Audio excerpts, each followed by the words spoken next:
Welcome back to the Rack Warehouse YouTube channel. Today, we are taking a look at the EasyFold XT long loading ramp.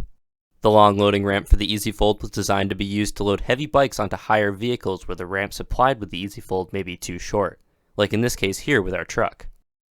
The long loading ramp is installed the same way as the ramp supplied with the EasyFold. Insert the ramp into the slot until you hear the tab snap into place. With the long loading ramp installed, go ahead and load your bikes. When you're done, go ahead and remove the ramp and fold it up for storage.